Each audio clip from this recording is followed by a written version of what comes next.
Hi everyone, I'm John Nepper, the Trust and Connection Maximizer. Welcome to another episode of Two Talk Smart, where I am interviewing the movers and shakers, the heavy hitters of the Wisconsin chapter of the National Speakers Association. My guests will share their ideas and strategies about growing a successful speaking business and having some fun doing it. Topics will fit into the National Speakers Association 4 E's of the speaking business, including enterprise, expertise, eloquence, and ethics. Since 1987, my guest, Patty Hendrickson, has spoken to more than 1 million people. She has a master's degree in business administration. She's an association leader and a published author. In the year 2000, she earned the prestigious designation of Certified Speaking Professional from the National Speakers Association, given to less than 1,000 people in the world. Patty is a booked and busy interactive leadership speaker, sharing keynotes to multi-day training programs with diverse audiences from the American Soybean Association, National Future Business Leaders of America, Sacred Heart Hospitals, and American Banking Associations. She's been a proud member of the NSA Wisconsin chapter for 30 years. Good morning, Patty. Hello, John Nepper. I am so glad to be having this interview with you this morning. This is an episode of Two Talk Smart, and let's jump right in. How long have you been speaking professionally? Professionally, getting paid to do it. I went part-time in 1987, yes, in the 1900s, and went full-time in 1992. So since then, oh my goodness, that makes that 30 years. 30 years. Long time. And you've been doing it full time for 30 years. That's really an incredible record. What's been the best thing for you about being a professional speaker and the best thing about being an NSA? Maybe they're the same, maybe they're different. NSA is a spectacular organization for me to be a part of because very few people on the planet can understand what you do. And it feels so good to be able to have a circle of friends or close acquaintances that I can just call and say, help me out. Here's what I'm struggling with. I don't understand. And they know what you're doing. They understand it. And they know how stressful it can be when nobody else knows how your life operates. So for me, NSA has been an absolute gift. But the backside of that is also, and it took me a while to figure it out. When you come to NSA, so many people are looking for the answer. How do I do this business the way?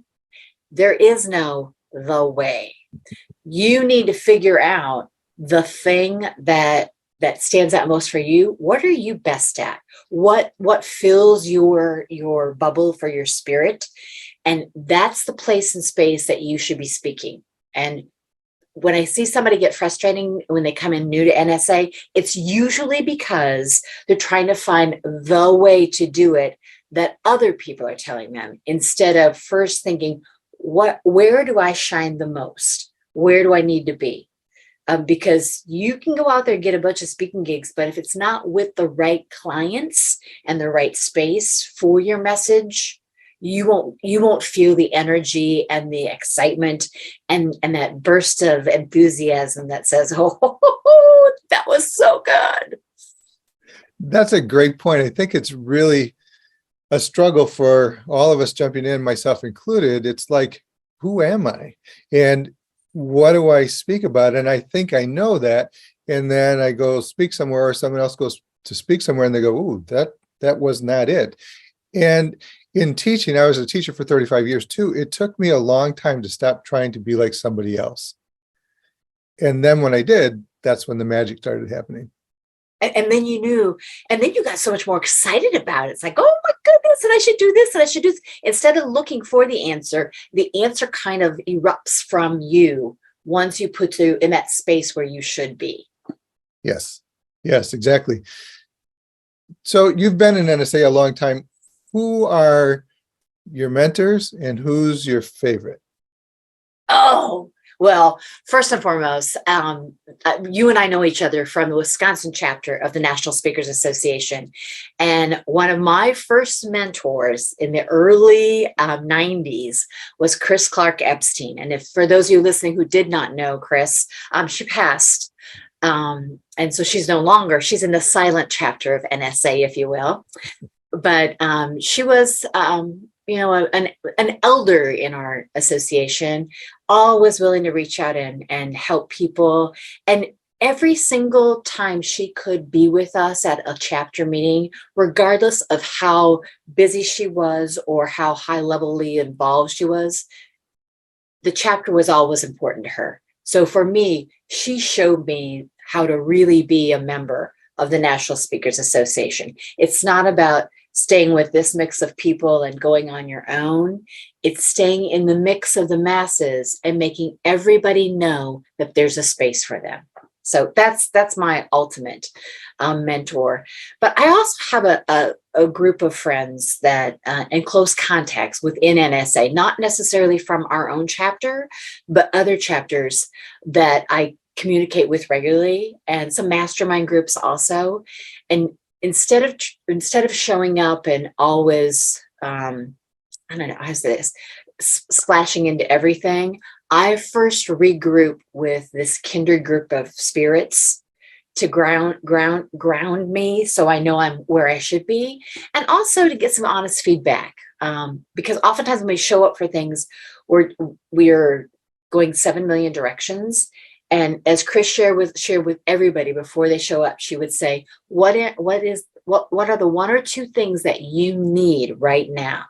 And put your antenna up and put yourself in places where you'll hear about those things. That one or two things is really important too. I know that if I go to a rummage sale with no intention of what I'm looking for, I won't find anything. Yeah. But if I'm looking for one thing, I almost always find some variation of what it was because I had intention about it. And I knew I was just focusing on that one thing. What are some of the one or two things that you've focused on over the span of your career that have really helped you the most? Oh gosh, those are big questions. First, and this came from, again, another individual who came from the Wisconsin chapter who settled in the Minneapolis area and in Eau Claire, Minnesota, was Mike McKinley. And he shared with me, when you have a lot of content, that's great. And you always want to keep track of it, keep a record of it, keep where you've said it, where you shared it. But instead of creating this canned program that you do, when you like so much diversity and there's so many places you could speak, look over your smorgasbord of options and extract the pieces that you want to share. It's like you're giving your audience a big meal. And he said, keep track of that, but always be building your smorgasbord, perfecting the pieces you have in there and finding ways that you can nuance those together.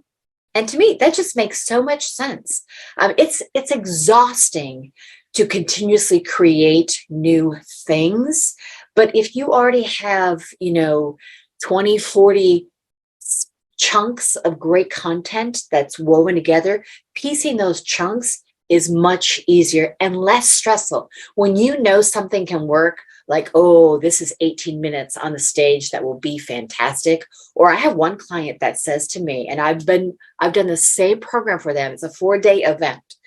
I don't get paid unless the audience cries. That's the rule. So I have to, like, that last day, I've got to tap into every emotion there is, so that at the closing, we're all like, oh, kumbaya, coming together. But if you know that you the pieces on your smorgasbord, you can pull those out and plug those in, so that works. And that's not manipulation either. That really is putting people, engaging them so they are 100% in the mix, creating the program, and that you have the confidence in yourself and your audience that it's okay if we don't follow point A, B, C, or the PowerPoint slides, which I'm not a PowerPointer, but that you're willing to go off. I'll show big visuals, but if something else comes in the audience and it's a need, you need to be confident in yourself and your audience that you should go to that place. Don't be married to your notes. Actually, this just happened 2 weeks ago. I was in Iowa with a group of people who a third of them have seen me over the 30 years I've been speaking here and there. And I had planned this whole fantastic thing coming out of the pandemic about, setting them up for the realities of don't try to do too much. Let's do less things really well right now, just to get everybody back in the groove and feeling comfortable and stable. But they looked at me when I shared a few statistics with them that were pretty dismal statistics about some realities right now. And from their expressions with me and nodding at each other, and just, I knew that, okay, Patty, we have got to pivot here. We're going to go down this other lane. Hadn't planned it. We're going to have them have some conversations at their tables. It's not what I was going to share. It's what they're going to bring. And at the end of that, people were hugging. But again, I've done this a long time. And at the onset, I might not have had the content to grab from. So always be building those resources you have that you can fall back on or pull something if you need it. I really like that point because, like you said, you've been doing it for a long time. Had you not had that smorgasbord of things to choose from, you might have floundered up on stage, or you might have stuck, like stayed in your lane when that wouldn't have been a good thing for your audience. There's a speaker that I really like. He's so energetic, and one of the people who's inspired me, not an NSA, his name is Tim Lautzenheiser. And Tim is vibrant, he's exciting, he's goofy, audiences love him. Some of his material is dated.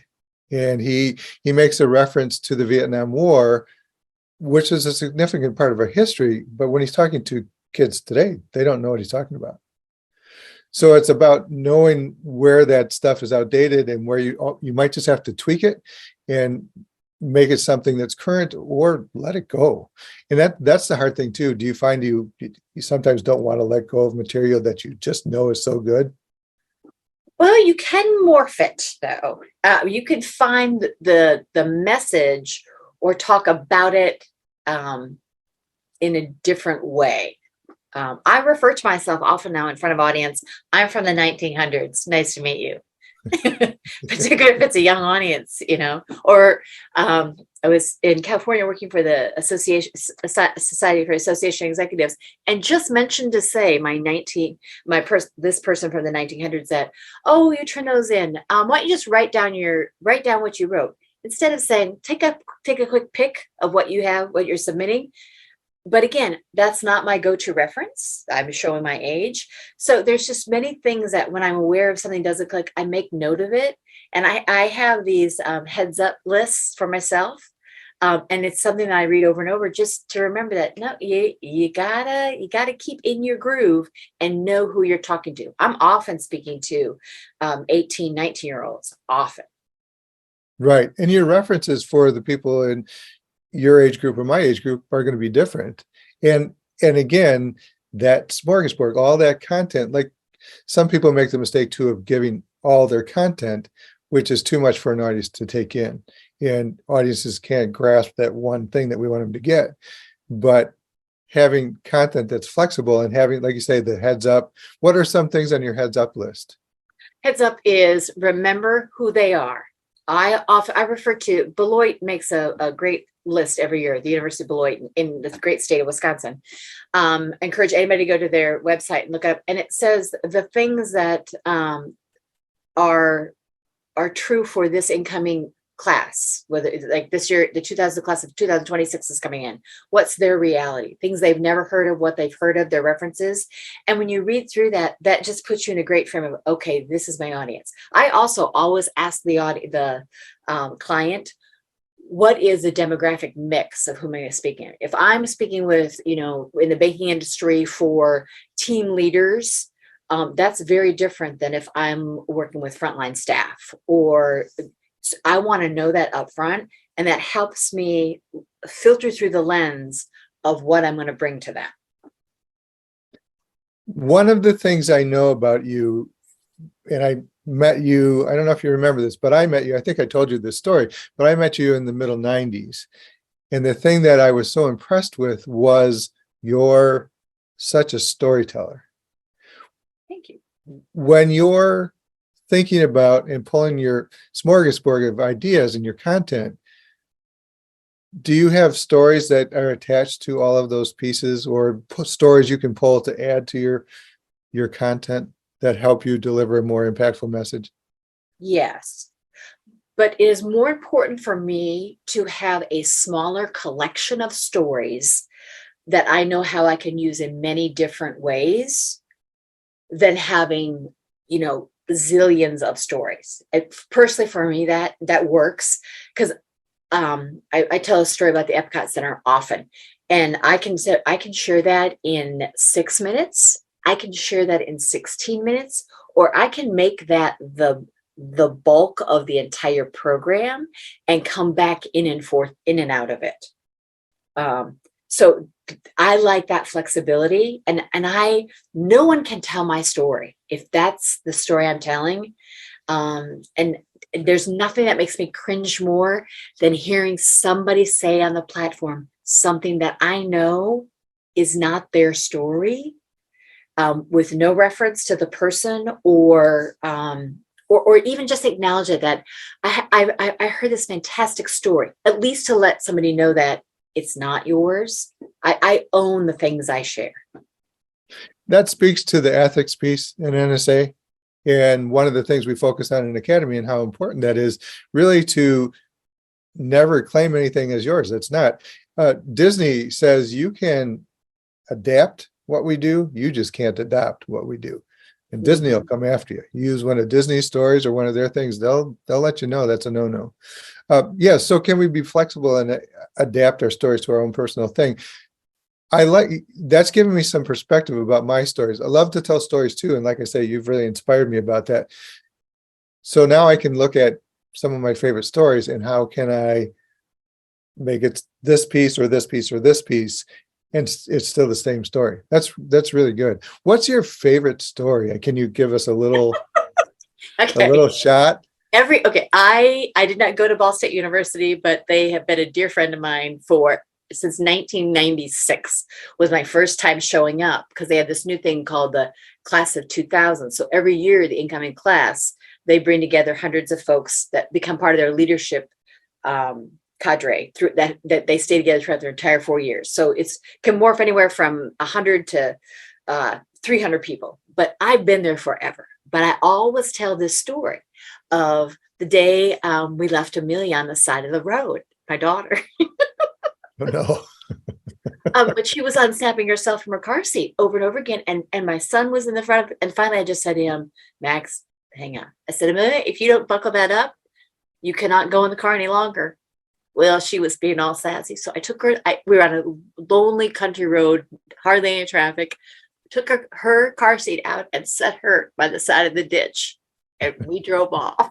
I'm going to be turned into social services. Anyway. But my son is looking at me like, what are you doing, Mom? Oh, no. But anyway, and then I stopped the story and I'm like, and I bet you wonder what happened next. Well, I'll get back to that. And then I do my whole piece about them being at college, blah, blah, blah, blah, blah, blah, blah, blah, blah, blah. And at the end of the program, that evening, I say to them, well, it's been a fantastic time with you. And, oh, that's right. I went back and got Amelia that day. But today, you came to college. You're an adult. They're not coming back tonight.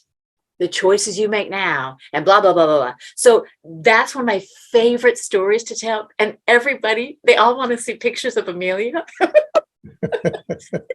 She has no idea she's famous at Ball State, but it's just so fun. And it in that moment, they're cracking up, and then, oh my gosh, you're such a mean mom, blah, blah, blah.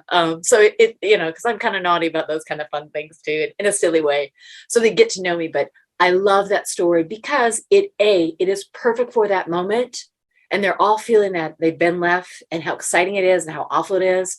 And then the next day we come together again and we talk about, so how's your Amelia vibe feeling about what the day's like? And they talk about stuff. So, and I weave that through the whole thing. So that's a story again, that literally I probably milk pieces of that with that same audience for about over 7 hours. So it's cool. And it is cool because you've created that context for them and they have a reference point. And as you started to tell the story, I'm going, What did she do? How far away did she drive? How's the daughter feel about this now? Oh, we've done worse. Uh, Just but, kidding, but audience. that's the beauty of stories too. And maybe you know who says it. It's like never make a point without telling a story, and never tell a story without making a point. Do you know who said that? Or is it just kind of a I do maxim out not. there in I speaker do world? not. I do Yeah. not. But there, yeah, and like you, there's so many. And here's something too, though, for our audience to know.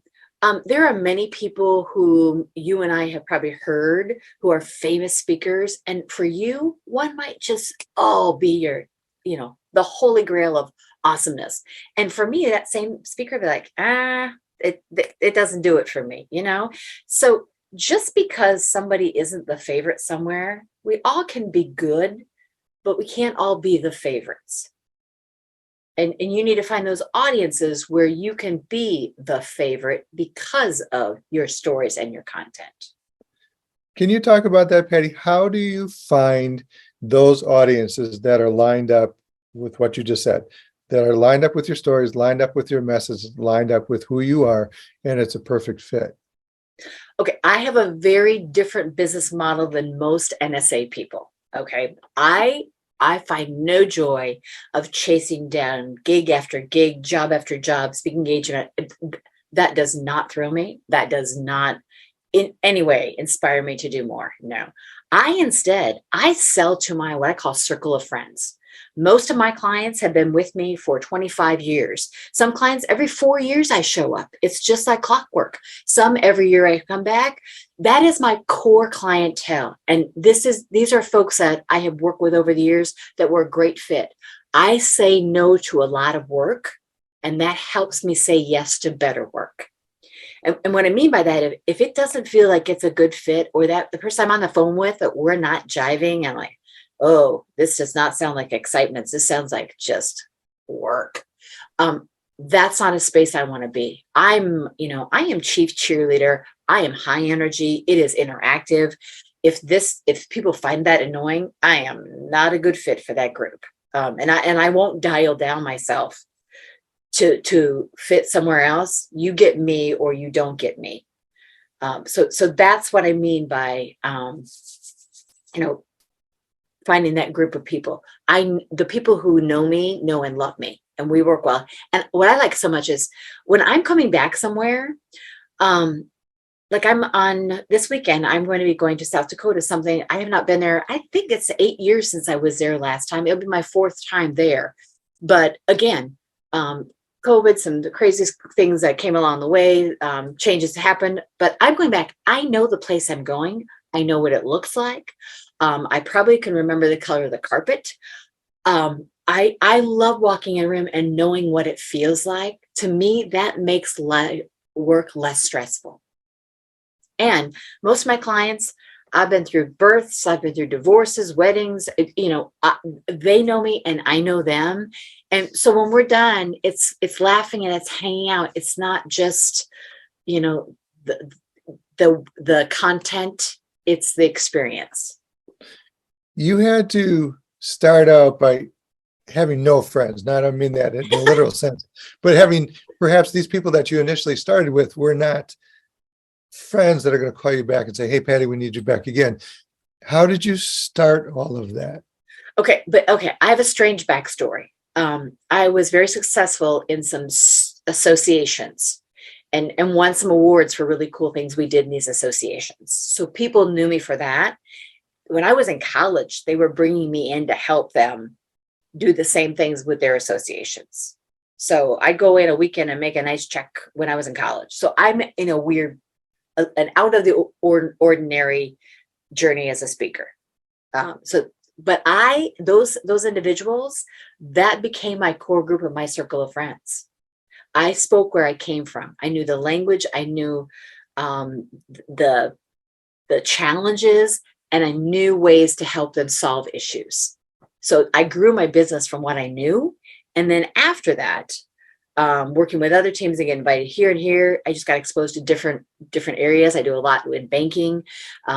They know and love me. I love them. But you grow from where you are. And if somebody in one organization refers you somewhere else, it's usually a good match because they know what the other friend wants. But if we're talking on the phone and you're a potential client and we're just not clicking, I'm like, this doesn't sound like something that I would be a great fit for. But I have a lot of friends who are fantastic speakers. Could I give you 3 or 4 names and just check these folks out? And I think you'll find of these individuals, one of them would be a great fit for you.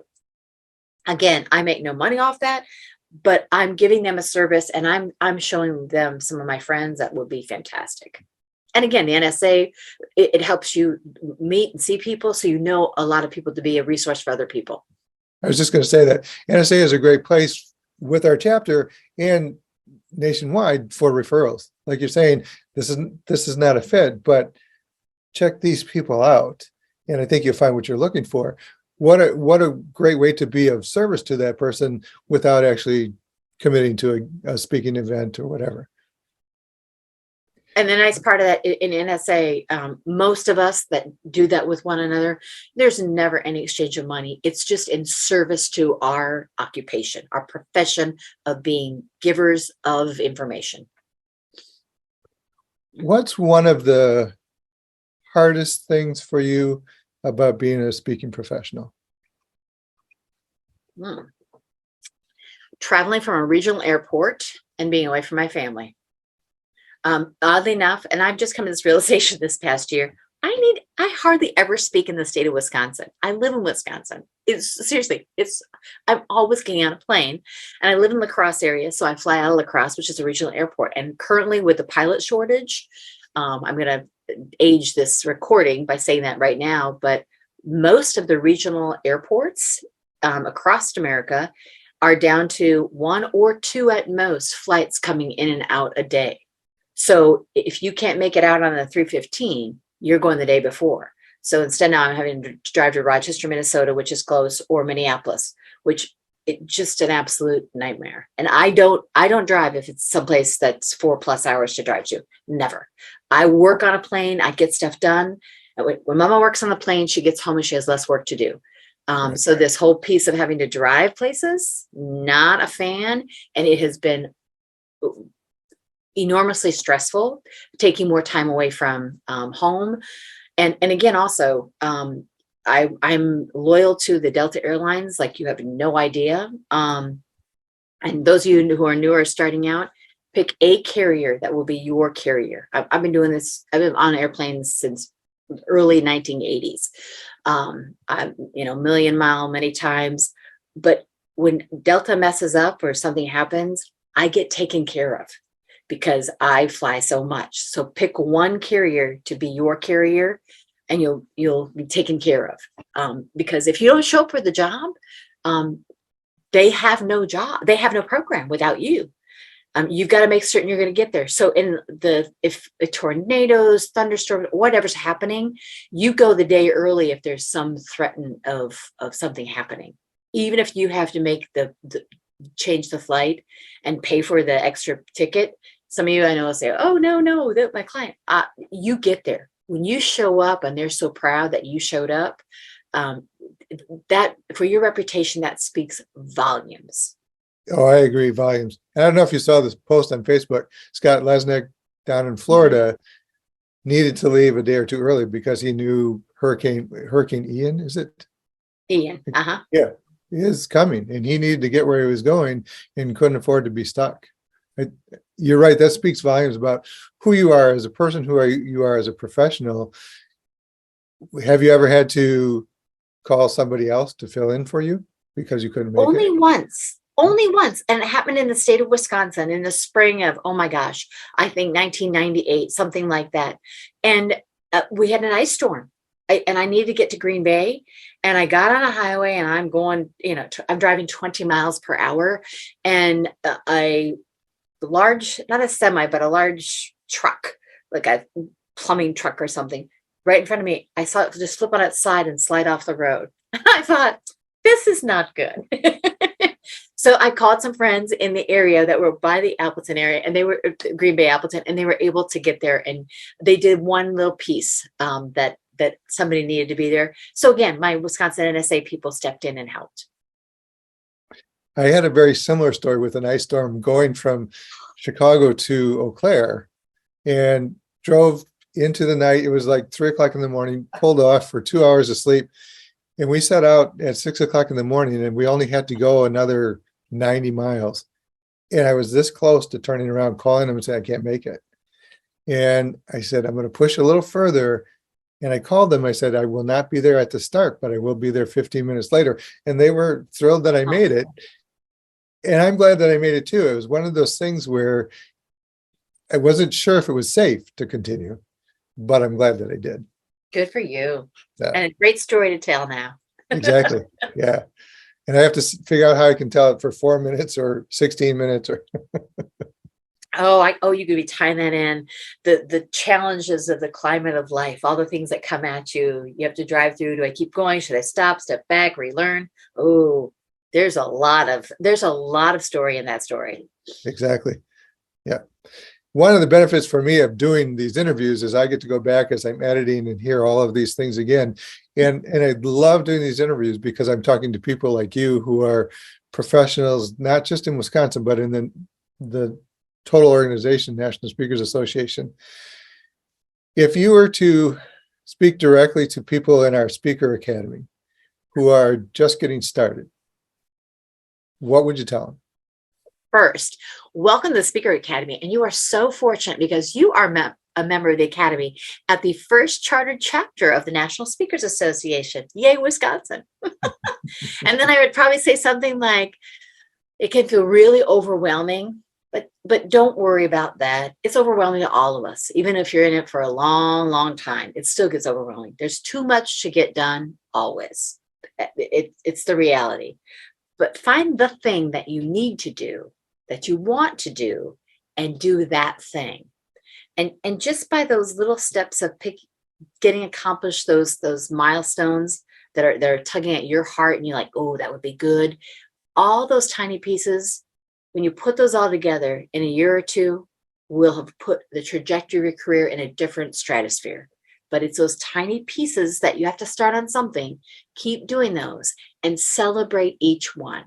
I've often shared this story with newer speakers of, when I started speaking, I was, not making a lot of money. You just don't. You're learning, you're growing. And mind you, this was last century when I started. I'll never forget the first check I got that had a comma in it. And we had a comma party. So when you get to that place, celebrate all those small things, even though when you look at the macro, it might not seem like what everybody else is celebrating. But if it's a milestone for you, celebrate each one of those and write it down, post it somewhere so you see it. You know that you are continuing to make success, because it doesn't matter what anybody else is doing. You have to know that you're in the right place that's doing the best thing for you. Great message. That's a really great message. It really is one of the pieces of our Academy meetings. We do a celebrate the wins every meeting. And it doesn't matter if it's this big or this big, because like you said, if we don't celebrate those little wins, we may never get to a big win. And those little wins over time build up to that comma party. I love that. That's great. And it's a big, going to four digits from 3 digits, that comma makes a big difference. That's right. That's right. Patty, it's been wonderful talking with you today. I have enjoyed this interview, and I'm looking forward to talking with you more in the future. NSA Wisconsin is rocking, and I'm so glad to be a part of this organization with you. Thank you very much. Well, and John, on behalf of the organization, thank you so much for stepping up, taking the reins of the Speaker Academy and helping everybody continue to grow. It's volunteers like you that make our organization what it is. So thank you so much. Thank you, Patty. Take care. We'll see you soon. Thank you for tuning in to this episode of 2 Talk Smart. Look for more episodes in the very near future. I'm John Nepper.